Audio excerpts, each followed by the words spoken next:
Hello everybody, and welcome back to another video. In today's video, we'll be taking a look at the 2026 US House elections for the first time, and even though I won't be releasing an official prediction as of right now, I am ready to start talking about individual seats.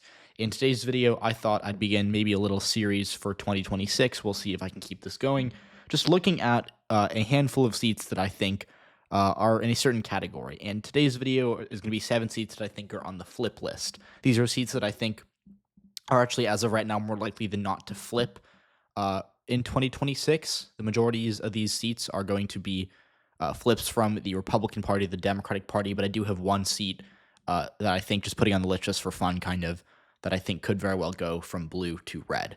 So with that, pretty self-explanatory. I think the rules are going to be pretty clear here. We're just going to take 7 seats on this map that are more likely than not, as of right now, to flip, in my opinion. And we will do this in reverse order. So the most likely seat to flip will be at the end of the video, but we'll be getting started with number 7, which is going to be Pennsylvania's 7th district, which is right here. This seat actually did, and I'm labeling it Democratic because it would be a Democratic gain. Now, this seat did flip in 2024. Democrats won it in 2022, and then in a very narrow result, we saw Ryan McKenzie, the Republican, beat out Susan Wild here. And as you can see, this was quite close. It was only by around 4,000 votes. And, this came as Donald Trump won Pennsylvania. It came as Republicans had a really good showing across the state. Obviously, they won the Senate race, which was a race they were expected to actually lose. And they also, Republicans swept statewide offices like treasurer, attorney general, or not attorney general. Treasurer, attorney general, and I think state comptroller. So it was an excellent night for the GOP in Pennsylvania. They also won the neighboring 8th district by a bit more. But overall, I think that it's pretty simple, or it's pretty clear, at least the path for Democrats is in 2026 here. Right, Republicans won it by 1. Ryan McKenzie, who won, did a bit worse than Donald Trump here. Did a bit better than Dave McCormick, I believe, but not by a whole lot. And Dave McCormick obviously ran against Bob Casey, who was quite strong in this area. And most importantly, and I think this is something that's really interesting to note, is that in the midterms, this part of Pennsylvania, going back to 2014, has been quite favorable to Democrats. Democrats had a good 2022 here. They had a good 2018 here, and they had a good 2014 here. 2010, it's a little further back. Republicans, they also had a really good year statewide that year. But overall, this district is just lean blue, and I think Republicans kind of got a perfect storm here in 2024. Not like a guaranteed likely, flip, but I think that Democrats should be favored here, at least to start out. I think the only issue for them is that they don't have like a superstar candidate. Obviously, they would have liked to run Susan Wild again, who is the former incumbent, but Susan Wild has said she's not going to run. The most likely candidate is going to be, I believe, Lamont McClure, who is a county executive in the region. So it's a typical like profile you'd have for a candidate. Not amazing, but certainly someone who could run a really good campaign and could potentially win the seat back. So that is going to be our first pickup. Now, the one Republican seat that we're going to talk about is also in the Northeast. It's going to be in Maine. Now, this one, like I said, it's a little more for fun. I don't think Sherrod Golden is like a decisive underdog, right, the way that some people later on this list are going to be. But I do think that there is, there are some, kind of headwinds, or I guess I should say, some headwinds he's up against.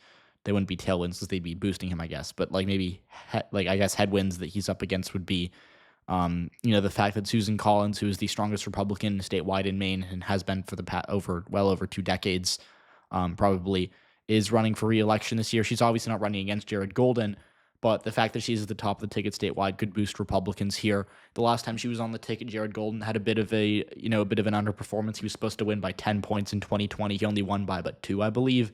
So that, I think, should make him a little nervous. And he also almost lost in 2024, which I think is another part of this that people don't really talk about. Obviously, he was in a competitive seat. I don't think this was a bad performance by any means, but it wasn't like he won decisively, right? Like, it wasn't like, he won by 6 and the Republicans are going to look to give up this seat, or at least kind of, concede it early on. Certainly there's a path here for the GOP, and I think what you see most importantly is that is that the Republicans have a good candidate here in Paul LePage, who's the former governor of Maine. And LePage had run for governor in 2022, didn't do particularly well. But I think in House races and, more even though House races are very important, in smaller races, having name recognition kind of carries you more than in a statewide race, especially like in Maine, which is already a small, it's a small state, and this is a more rural district. So Jared Golden isn't done for sure, but I think he's also I think he also has upset some Democrats too. So I think that's also part of it. Now, not done, but I think that this one is definitely on the flip list, and I think Golden is definitely the least safe Democrat in the House. Now, let's go over. We're going to stay on the East Coast. We're going to go a little more south. We're going to go to the state of or the Commonwealth of Virginia, where in the second district, Democrats are hoping to win this one back for the first time since this. If they win the 2026 election here, it'll be the first time they won an election here since 2020. This is the last Democrat to hold the seat was Elaine Luria. Again, Elaine Luria lost re-election 2022 narrowly. It wasn't a blowout, but she lost by I think 3 to Jen Kiggins, who then won in 2024. And Jen Kiggins did quite well in 2024. Again, she held on to her margin from 2022, despite the fact that there was a presidential election concurrently in Virginia. I believe Kamala Harris very narrowly won this district. I think it was within a point either way. I might be wrong on that, but the math is very close. It was a marginal seat either way. But the interesting thing about Virginia too is that it is trending left broadly, and it's actually in recent years, the areas in kind of surrounding Richmond and surrounding Virginia Beach have actually moved left a lot quicker than Northern Virginia, which is Democrats are getting a little worried about. But broadly, what I'm getting at here is that Virginia, it's been affected by government layoffs more so than other states. I think Democrats, it's like one of the better places to run on the anti-Doge message, which obviously is complicated now, but like it's still a thing. It's easier for Democrats to run on, like opposing government cuts to services. The only issue is they don't really have a great candidate here. I don't really think there's any big names have declared. I do not think Elaine Luria is going to run. If she did, I think that Democrats would have an even better chance. But for now, I'm mostly just assuming the national environment is going to really help Democrats here. And it's also a left-trending seat. Jen Kiggins did well enough in 2024, but like Golden, she didn't really knock it out of the park. So I think that puts her. She should be a little bit concerned. And another big part of this is that like even though we talk so much, but on this channel, I'd like to talk about candidate quality and about like fundraising and the strength of your campaign a lot, and especially this is really what the House is meant to do. When the founding fathers like built, when our government structure was created in like the 1780s, right? What you're really getting at is midterm elections are supposed to be, especially in the House, national elections are supposed to be waves. They're supposed to be immediate reactions to what's happening. The Senate's supposed to be, you take 6 years, you really think about it, you get to know your senator. It's a more intimate relationship. The House is meant to be whatever the mood the country's in. Bam, 2 years, not a lot in politics. It switches, before you can count to 12. So that's kind of the point of this, and I think that the national environment, for all of its shortcomings, for all of the things it did not do for the Republicans in 2022, this could be a marginal seat that just Democrats just having a better year than they've had the past 2 elections could be what gets, Jen Kiggins to lose re-election, even if she is a stronger candidate individually than whoever her Democratic opponent ends up being. So with that, we're going to now go to the state of Colorado.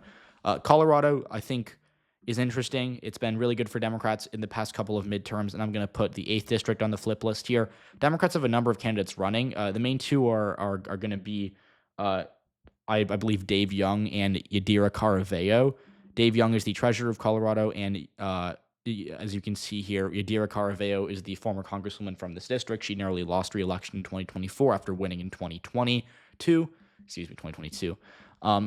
And the thing that is to me I guess the thing that's most interesting about Colorado 8 is that it's a very diverse district in the sense that Democrats have done better recently. Like Democrats have improved among white college voters. They've done better in the suburbs and like the more suburban parts of the district. But in the urban areas and in the towns, which there's actually substantial populations of Hispanic voters, Republicans have done significantly better. Like comparing those precincts to 2020 or 2016, they've gotten redder by like 20, 30 points. And that is what has kept this district competitive and actually flipped it to Republicans' hands last year. And so the issue for the Republicans isn't that I think they're going to lose support with Hispanic voters, with the voters that gave them the victory here in 2024.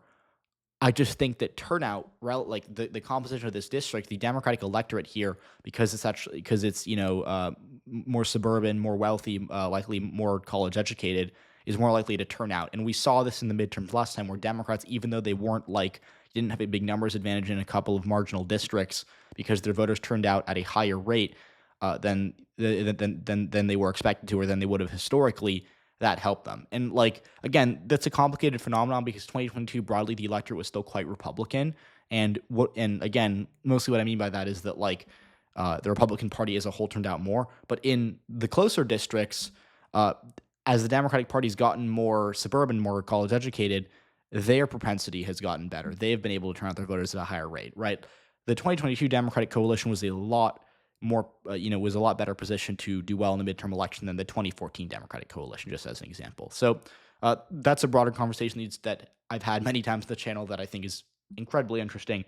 But, really what I'm getting at here is just that Democrats might find this to be one of the districts where their voters are going to drop off by less than Republican voters, especially in a Democratic midterm.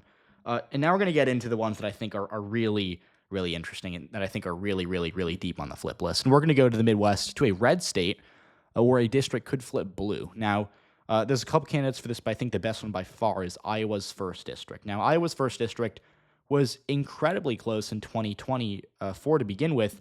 It was literally a margin of 800 votes. And mind you, Mariannette Miller Meeks has had 2 incredibly close elections in the past 3 election cycles. If you remember 2020, if you were around and paying attention to politics back then, she won by 6 votes. Not 60, not 600. 6 votes. 1, 2, 3, 4, 5, 6. That's how many votes she won by. So she's no stranger to winning, really, really close elections. But what happened to her in 2024, I think, was actually a lot worse than 2020, because in 2020, at least, she ran relatively even with Trump. She only did I think a couple points worse. Whereas this was I think a Trump plus 9 or Trump plus 10 district, maybe even more than that. And she won by, this is the wrong one. She won, sorry. I labeled the wrong district. Yeah, I did that twice. She won by, 0.2%. And Democrats, I'd say Christina Bohannon ran a strong campaign, especially in retrospect, and she raised a fair amount of money. But Democrats are now saying, hey, look, under these new lines, we can totally win. And mind you, this was while Trump won statewide. This is while Republicans, had I would say a broadly good performance down ballot in Iowa. It wasn't the year like 2018 where Democrats did really well. And so that's another, that's a warning sign. And then you think about midterms in Iowa. Iowa likes to swing with the country. This is something that people don't talk about, but Iowa does swing with the country. So it's possible that Democrats, I don't expect them to win any, shocker statewide upsets. I don't expect them to win the Senate race or the governorship back in 2026. But I think, hey, recognizing that Iowa's kind of had that tendency to trend as the country trends, and if we're in a Democratic midterm, as many are expecting, it wouldn't be crazy to see Democrats pick off a House seat or maybe even be competitive in the 3rd district as well. So that's definitely what I would say for Iowa District 1. Definitely to me on the flip list. I think Democrats actually might be favored here right now. And to that end, I also think you can have a discussion about Wisconsin and the 3rd district here, where Derek Van Orden won by only 2% in 2024, despite the fact that Trump won this seat by nearly double digits. But I think that's a conversation for another time, just because it's so similar to Iowa, and I don't want to be too super repetitive. So we're gonna, I like to be creative here. So we're gonna go stay in the Midwest, and we're gonna go to Nebraska, right to the left of Iowa, not politically, just geographically. And Nebraska's 2nd district is one that's really Democrats been hoping to get for the past 3 election cycles, dating back to even to 2018, you could argue. And they have come up short every single time. In 2020, that was expected. I thought their candidate, Kari Eastman, was actually not particularly strong. But in 2022, Tony Vargas ran, and he did quite well. He only lost by 2%, despite the fact that Bacon was widely favored. Bacon was losing momentum by election day, but he was supposed to win that race by probably 4 or 5. Tony Vargas only losing by 2 was not a bad performance, so Vargas ran again. Democrats were fine with it, and then he lost. So Democrats are now kind of in a tougher position. But the good news for them is they have a candidate here in John Kavanaugh, who I think is likely to run. Now, John Kavanaugh, I've done a little bit of research on him. He's a state senator from the Omaha region. I wouldn't say he's like a superstar, like this guy's gonna flip the seat on his own, but he's good enough. I think his record is actually a bit stronger than Tony Vargas's electorally, and looking at just the fact that Democrats lost the seat by 2% in a year where Trump won it by, I think, or why Trump lost it by 3. So there was a 5% ticket split between Bacon and Trump, which is actually pretty weak, the worst of Bacon's career, I believe. That makes me think that, Democrats in just a slightly better national environment could, flip this one back, right? Don Bacon usually outruns the top of the ticket by, like, in 2020, he outran by, I think, 13%. It's down to 5%. That's kind of a sign that, the incumbent, when the times get tough, might be kind of in a trickier spot. And I don't think Don Bacon's dead on arrival. He certainly doesn't think that. He's very active online. He will tell you that if you predict that he's going to lose. But nonetheless, I would argue that Democrats should start out as favorites here, even though this is one to be cautious about because they've gotten disappointed the past few times. But it's also the same thing as kind of like Mike Garcia, who won in 2022 despite some people expecting him to lose. He won in 2020. He won the special election. Then he ended up losing to George Whitesides in 2024. So eventually, the walls do come down, maybe when you least expect it. So that being said, there is one more seat that I think is arguably maybe the most likely to flip in the country.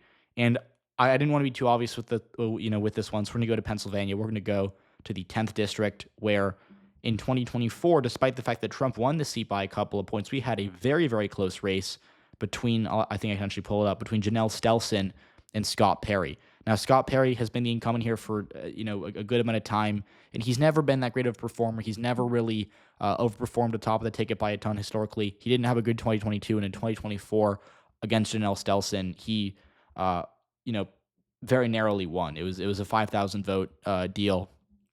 And again, Pennsylvania's 10th district, the Republicans have done a bit better in the urban areas, but they've suffered severely in the suburbs. In a midterm year, that might cost you when the suburbs turn out relatively to how they turn out, like relative to a presidential year.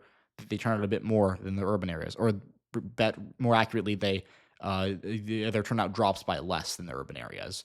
And so you factor that in. You also factor in the fact we also consider that in 2024, as I was talking about earlier, Republicans had a really good year in Pennsylvania.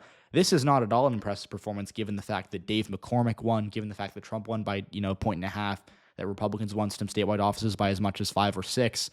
This is probably one of the weakest performances Republicans had in Pennsylvania in 2024, and I think Democrats, recognizing that, are going to go full in on trying to win this one back. So those are not win it back, but flip it, actually. This is a seat that's been Republican for quite some time.